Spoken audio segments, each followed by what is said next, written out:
انسان کے دل میں اللہ تعالیٰ کا ایک ایسا بھید مخفی ہے، جیسے آگ لوہے اور پتھر کے درمیان ہے۔ جس طرح لوہا پتھر پر مارنے سے آگ نکلتی اور صحرا میں لگ جاتی ہے، اسی طرح اچھی اور موزوں آواز سنانے سے آدمی کے دل میں جنبش پیدا ہوتی ہے اور بے اختیار دل میں ایک چیز پیدا ہوتی ہے۔ عالم علوی، جسے عالم ارواح بھی کہا جاتا ہے، اس کے ساتھ ہر آدمی کو کچھ نہ کچھ مناسبت ہے۔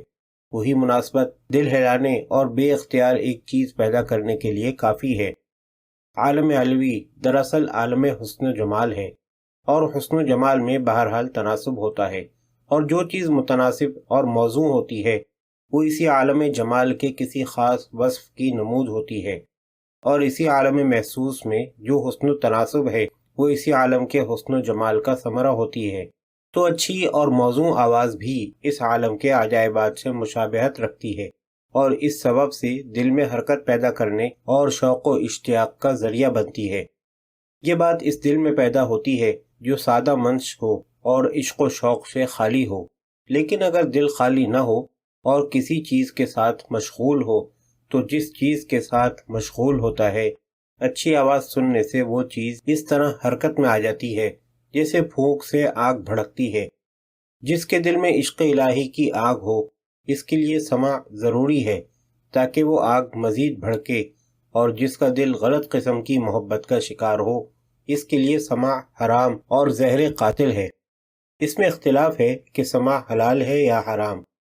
جن علماء نے حرام کہا ہے وہ اہل ظاہر سے تعلق رکھتے ہیں، کیونکہ ان پر یہ راز ابھی نہیں کھلا کہ اللہ تعالیٰ کی محبت آدمی کے دل میں نزول فرماتی ہے، اور ان کا خیال یہ ہے کہ آدمی کی دوستی اپنے ہم جنس سے ہوتی ہے۔ جو چیز اس کی جنس سے نہ ہوگی اور نہ کوئی چیز اس کے مانند ہوگی، اسے آدمی کیسے دوست رکھ سکے گا؟ ایسے علماء کے نزدیک مخلوق کے عشق کے سوا عشق کی کوئی دوسری صورت ممکن ہی نہیں۔ اگر اللہ کا عشق دل میں جگہ پکڑ بھی لے تو خیالات کے سبب ان کے نزدیک وہ باطل ہوگا۔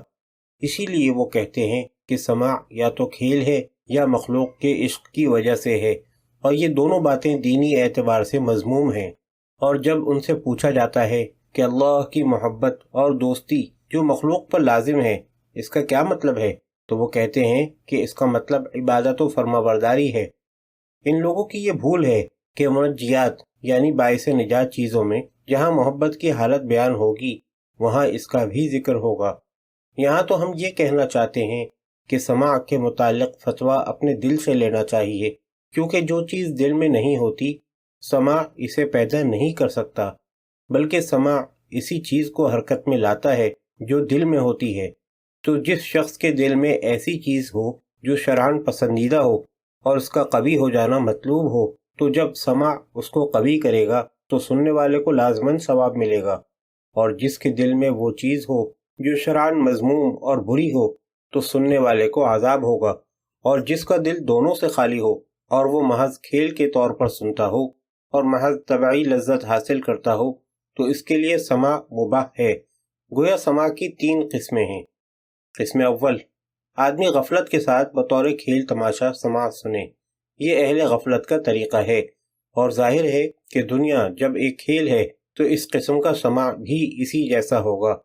باقی یہ بات درست نہیں کہ چونکہ سماع بھلا معلوم ہوتا ہے اس لیے وہ حرام ہے، کیونکہ جتنے کام بھلے معلوم ہوتے ہیں وہ سبھی حرام تو نہیں، اور خوشکن کام کے حرام ہونے کا سبب یہ نہیں کہ وہ خوشکن اور بھلا معلوم ہوتا ہے، بلکہ حرام ہونے کا سبب وہ فساد و نقصان ہوتا ہے جس کا تجزیہ ضروری ہے۔ یوں تو پھر پرندوں کی آوازیں مرغوب ہیں، لیکن حرام تو نہیں، اور بندے کو جاری پانی اور پھول بڑے بھلے معلوم ہوتے ہیں لیکن حرام نہیں۔ تو اچھی آواز کان کے حق میں ایسی ہے جیسے آنکھ کے حق میں سبزہ اور آب جو، اسی طرح خوشبو ناک کے حق میں، اچھا کھانا زبان کے حق میں، اور حکمت و دانائی کی باتیں عقل کے حق میں بھلی اور اچھی لگتی ہیں۔ جہاں تک آنکھ، ناک، زبان اور عقل کا تعلق ہے، ان میں سے ہر ایک سبزہ و خوشبو وغیرہ سے بہر طور لذت یاب ہوتے ہیں، تو پھر سماع ہی حرام کیوں ہوگا؟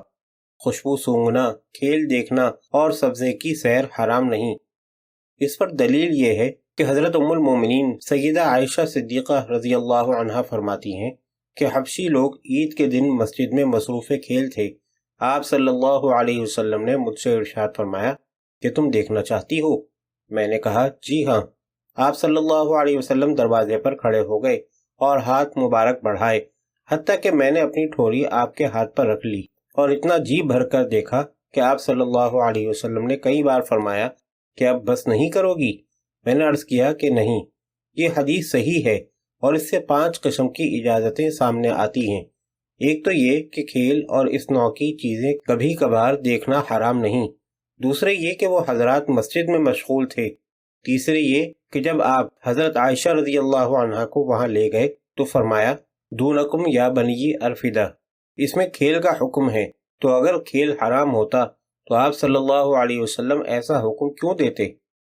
چوتھے یہ کہ آپ نے ام المومنین رضی اللہ عنہا سے پہل فرمائی اور فرمایا کہ تم دیکھنا چاہتی ہو، اس میں ایک طرح کا تقاضا ہے، برخلاف اس کے کہ وہ پہلے سے ہی دیکھ رہی ہوتی اور آپ خاموش رہتے تو ممکن تھا کہ کوئی کہہ دیتا کہ انہیں رنجیدگی سے بچانے کے لیے منع نہیں کیا، کیونکہ رنجیدہ کرنا بری بات ہے۔ پانچویں یہ کہ آپ خود حضرت ام المومنین رضی اللہ عنہا کے ساتھ دیر تک کھڑے رہے، اس کے باوجود کہ نظارہ بازی آپ کا کام نہ تھا۔ اس سے معلوم ہوتا ہے کہ عورتوں اور بچوں کی موافقت کے سبب ایسے کام جائز ہیں تاکہ ان کا دل خوش ہو، اور اپنے طور پر پارسا بننے سے یہ بہتر ہے۔ حدیث میں ہے کہ ام المومنین حضرت عائشہ رضی اللہ عنہ فرماتی ہیں کہ میں بچی تھی اور بچیوں کی عادت کے مطابق گڈے گڑیاں سوارتی، چند سہیلیاں بھی آ جاتی۔ جب نبی کریم صلی اللہ علیہ وسلم تشریف لاتے تو وہ بھاگ جاتی، آپ صلی اللہ علیہ وسلم ان کو پھر میرے پاس بھیج دیتے۔ آپ صلی اللہ علیہ وسلم نے ایک دن ایک بچی سے پوچھا کہ یہ گڑیا کیا چیز ہے؟ تو اس نے کہا یہ میری بیٹی ہے۔ آپ صلی اللہ علیہ وسلم نے پوچھا ان کے درمیان کیا بندھا ہے؟ اس نے کہا یہ ان کا گھوڑا ہے۔ آپ نے پوچھا کہ گھوڑے کے اوپر کیا ہے؟ اس نے کہا کہ یہ اس کے بالوں پر ہیں۔ آپ صلی اللہ علیہ وسلم نے پوچھا یہ کہاں سے آئے؟ حالانکہ ایسا تو نہیں ہوتا۔ اس نے کہا کہ آپ نے نہیں سنا کہ سلیمان علیہ السلام کے گھوڑے کے بالوں پر تھے؟ آپ صلی اللہ علیہ وسلم ہنس پڑے، یہاں تک کہ آپ کے دندار مبارک کھل گئے۔ یہ حدیث میں نے اس لیے ذکر کی کہ معلوم ہو جائے کہ خواہی نخواہی تقدس و پرہیزگاری جتانا اور تش روئی اختیار کرنا اور اپنے آپ کو ایسے کاموں سے الگ تھلگ رکھنا دینداری نہیں، بالخصوص لڑکوں اور ایسے اشخاص کے حق میں جو مناسب کام کریں، وہ کام ان کے حق میں نازیبا نہ ہوں۔ باقی یہ حدیث اس کے حق میں دلیل نہیں کہ تصویری درست ہے، اس لیے کہ کھلونے تو لکڑی اور کپڑے کے ہوتے ہیں اور ان کی پوری تصویر نہیں ہوتی، اس لیے کہ حدیث میں ہے کہ گھوڑے کے بال کپڑے کے تھے۔ حضرت عائشہ رضی اللہ عنہا یہ بھی فرماتی ہیں کہ عید کے دن لونڈیاں میرے پاس بیٹھی دف بجا رہی تھی، آپ صلی اللہ علیہ وسلم تشریف لائے تو منہ دوسری طرف کر کے بستر پر لیٹ گئے۔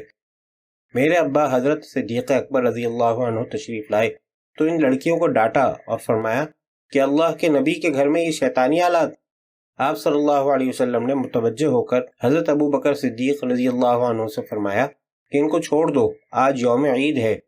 اس حدیث سے معلوم ہوتا ہے کہ دف بجا کر گانا مباح ہے۔ اس میں شک نہیں کہ آپ صلی اللہ علیہ وسلم کے مبارک کان میں آواز پہنچتی تھی، تو آپ صلی اللہ علیہ وسلم کا سننا اور حضرت ابو بکر رضی اللہ عنہ کو روکنا کہ انہیں کچھ نہ کہو، اس کے مباح ہونے کی دلیل ہے۔